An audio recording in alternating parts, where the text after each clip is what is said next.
Madame, Messieurs, c'est l'heure de vous informer sur NTI Média. Tout de suite, les titres. Coopération numérique, la République du Congo co-préside le forum sur la coopération numérique sino-africaine.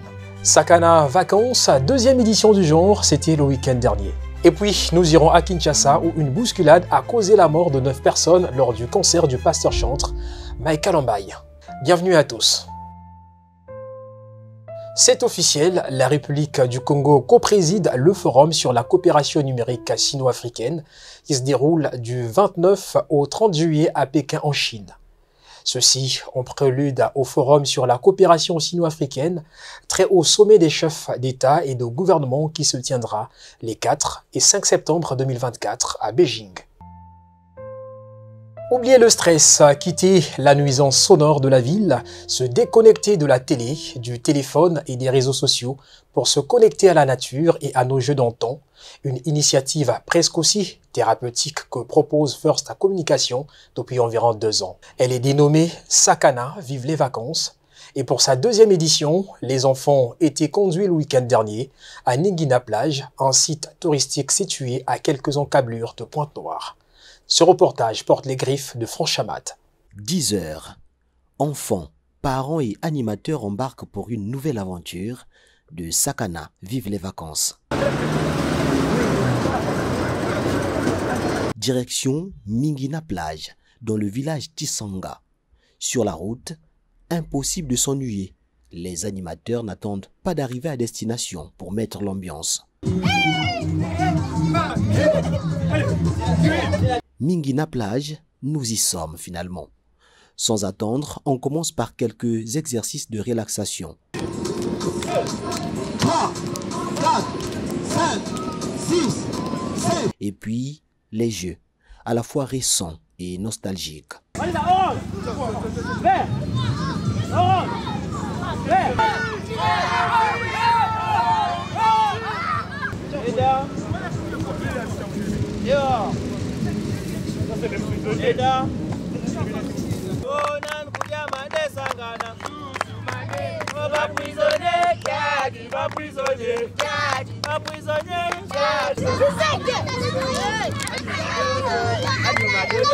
D'un jeu à un autre, les enfants nous livrent à présent le fond de leurs pensées.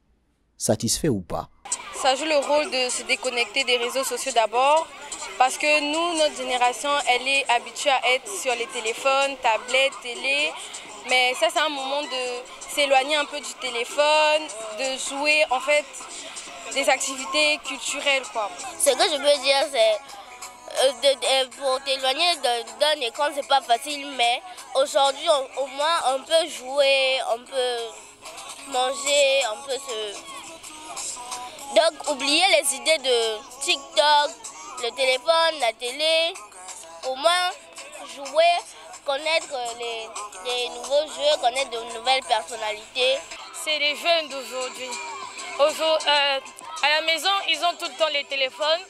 Là, ils s'amusent, ils ont eu des nouvelles connaissances.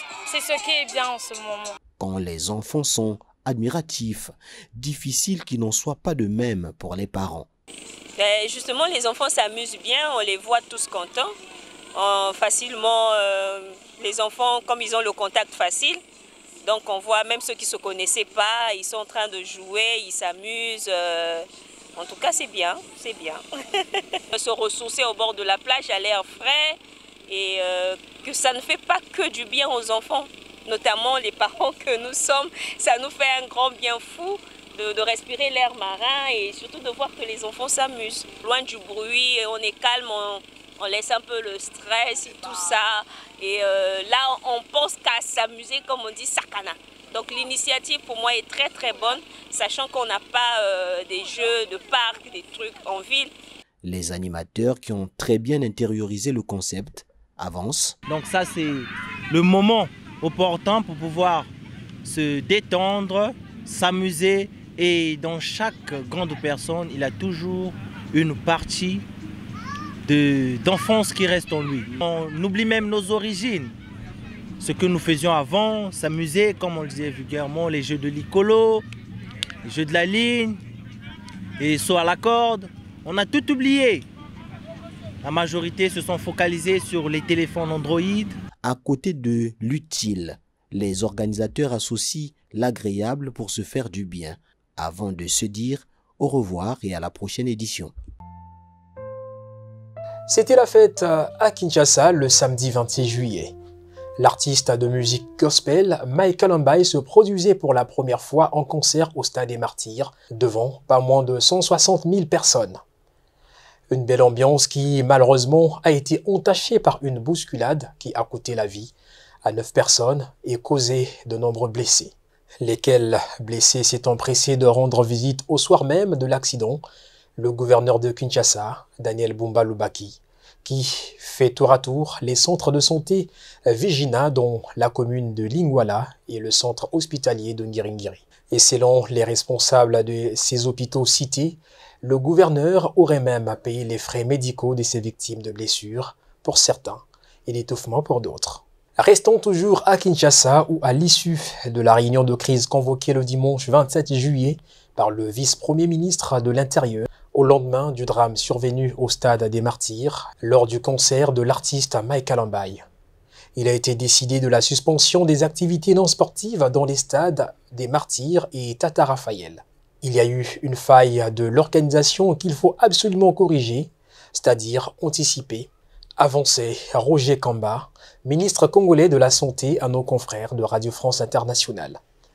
Nous pouvons vous rassurer que nous allons suivre tout cela de très près avec le ministre d'État à la Justice et garde des Sceaux pour que, dans un délai le plus bref, les responsabilités tant pénales que civiles soient établies, a déclaré Jacques-Aimé Chabani, le vice-premier ministre en charge de l'Intérieur et de la Sécurité. Au Nigeria, l'industrie automobile entre dans une nouvelle ère grâce à des innovations révolutionnaires. Un ingénieur nigérian veut conquérir le marché africain avec sa voiture fabriquée au Nigeria, démontrant ainsi que l'innovation n'a pas de limite. Le reportage est signé Blanc Sanou pour VO Afrique. Du croquis au prototype, de la maquette au châssis, les voitures de Jerry Malo témoignent de la créativité et du talent local. Après avoir étudié l'ingénierie automobile à Londres, Malo est retourné dans son pays natal, le Nigeria, en 2017 pour réaliser son rêve d'enfant, devenir un constructeur automobile de premier plan. There's that need that we produce what we consume. Il est nécessaire de produire ce que nous consommons en tenant compte des nombreuses ressources naturelles disponibles au Nigeria et ailleurs. Cela nous motive à voir comment nous pouvons ajouter de la valeur à ces matières premières, les convertir en produits finis prêts à l'emploi. Il n'y a pratiquement aucun composant de véhicule pour lequel nous ne disposons pas de matières premières au Nigeria ou en Afrique.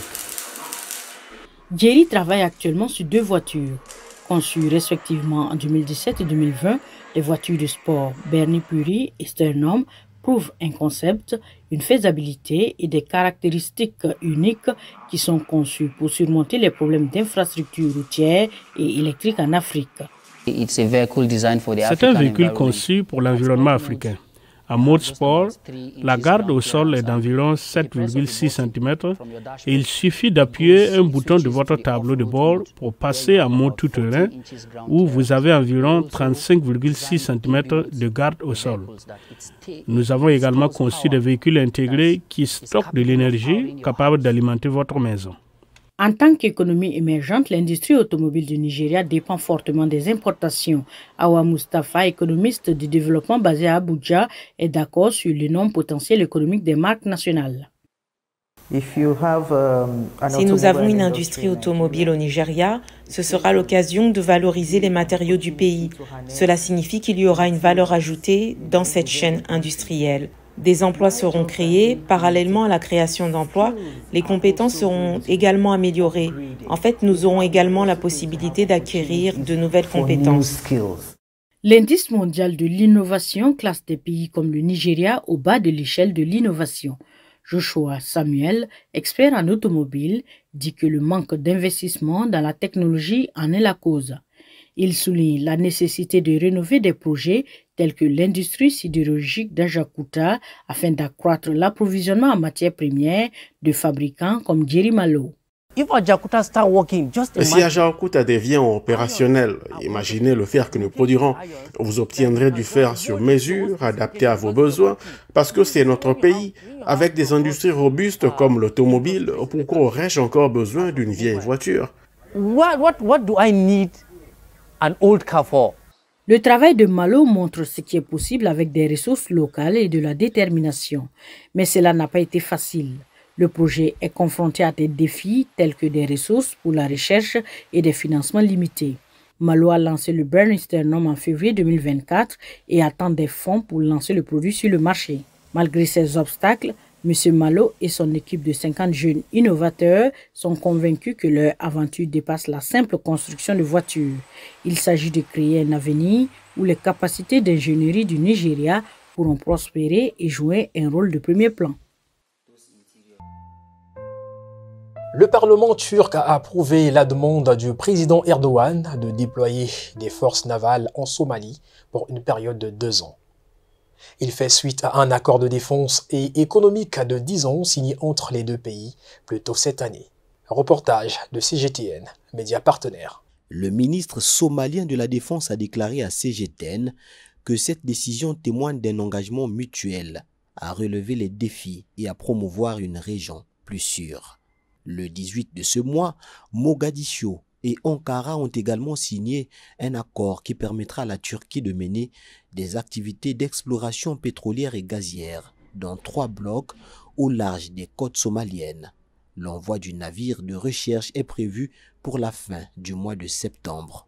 Ce déploiement intervient à un moment où les activités de piraterie s'intensifient le long des côtes somaliennes. C'est la fin de cette édition. Mesdames, Messieurs, merci de l'avoir suivi. Au revoir.